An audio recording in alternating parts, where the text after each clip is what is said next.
Thinking about buying a condo but need to know the pros and cons? Well, let's go over some of those, and a can't miss step at the end of this video that might save you thousands of dollars in the end. All right, so let's go ahead and get into that.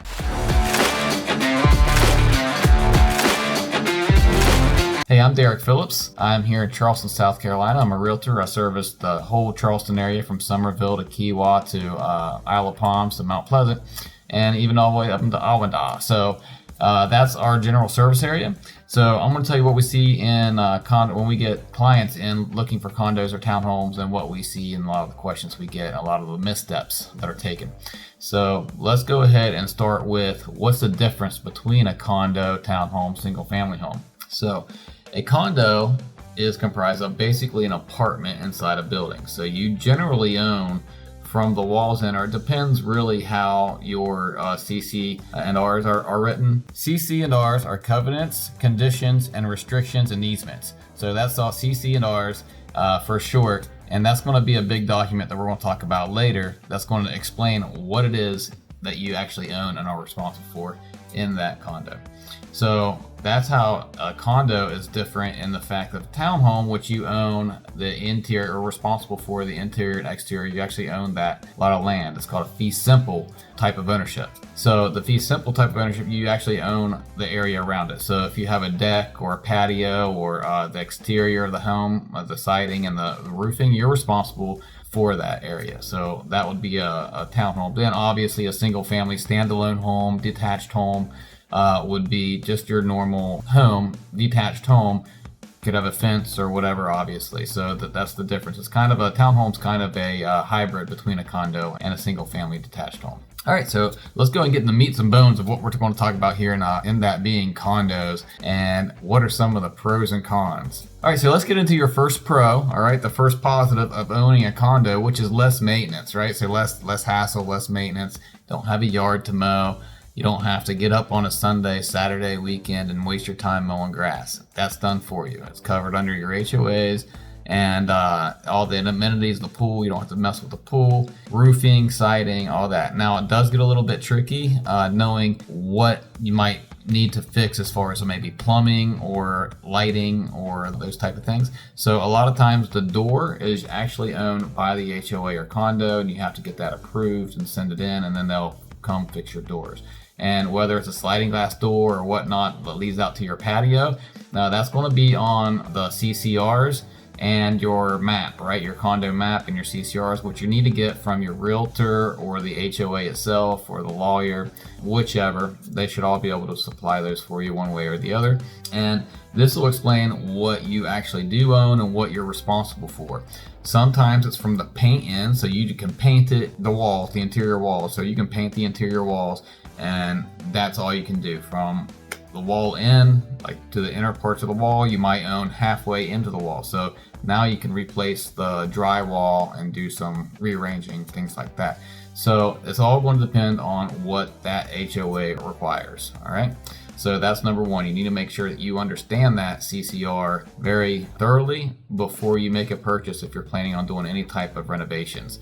Same thing goes to flooring and the ceiling. You need to make sure that those don't need to be approved by the HOA, or if they do, what goes in, what entails in them approving that modification. All right, so that was number one. It's a pretty big one. So make sure that you check out what you can fix when you do fix it. But that's a pro to me because a lot of that maintenance and stuff is taken care of and you don't have to mess with it. So that's pro number one. You generally have less maintenance and upkeep.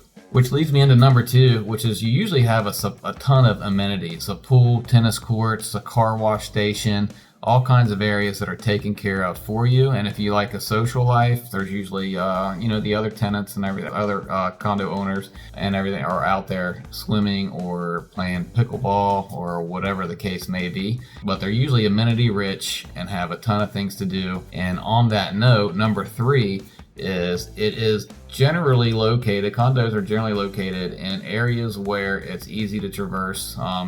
They're usually like grocery stores, shopping centers, restaurants, things like that are usually in a close proximity to the condos. So those are three of my biggest pros to owning a condo. So now, without further delay, let's get into the cons, and there are a few significant cons here. So let's get started with it's considered, when you're going through and getting a loan, it's considered a little bit of a higher risk by loan officers and loan offices and management companies, and they charge a little higher interest rate a lot of times. A lot of times it's at least a quarter point to a half and sometimes 3/4 point higher on the interest rate than it would be for a single family home.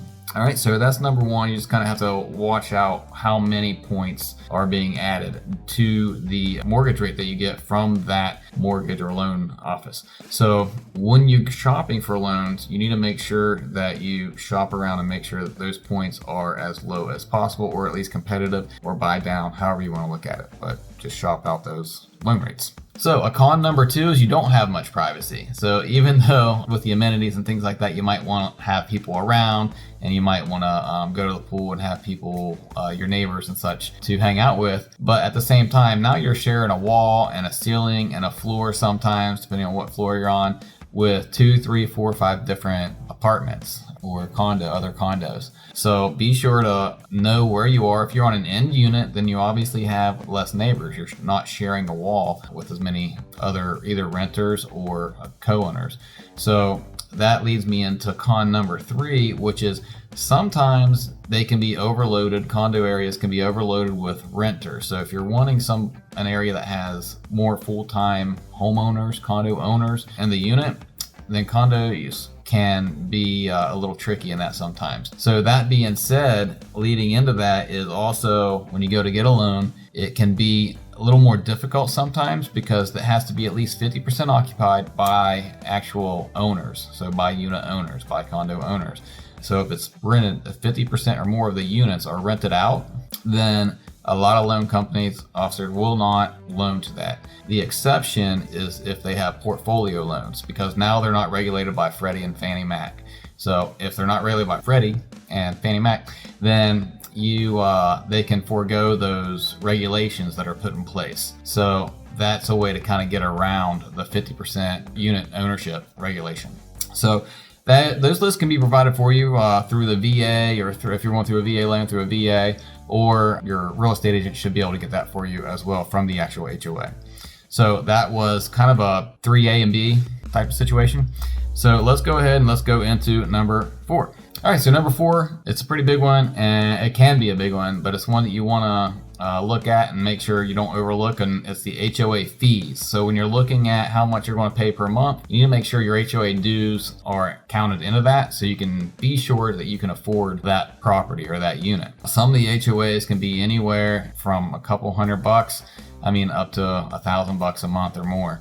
So depending on the type of unit you get. So make sure you take a look at the HOA dues, what they cover, what they don't cover, and make sure you do diligence on that. The HOA dues are typically higher with condos, basically because they have a lot that they're covering. They're covering the roof, they're covering the siding, they're covering the parking lot, they're covering the maintenance on the pool, grounds areas, things like that. So they are paying for quite a bit a lot of times, and that is part of the reason that your HOA fees are usually quite a bit higher in condos as compared to a townhome or a single family home community. All right, so those are the big pros and cons, but I'm going to leave you with one more must-do item when you go to purchase a home, and it's a big one. You need to make sure, it's actually 2, so we'll call it 1A, 1B, and so it's making sure that there are no accessions and seeing if there are accessions on the property. Accessions are basically liens that are put on the property and they're passed off to the unit owners and condo owners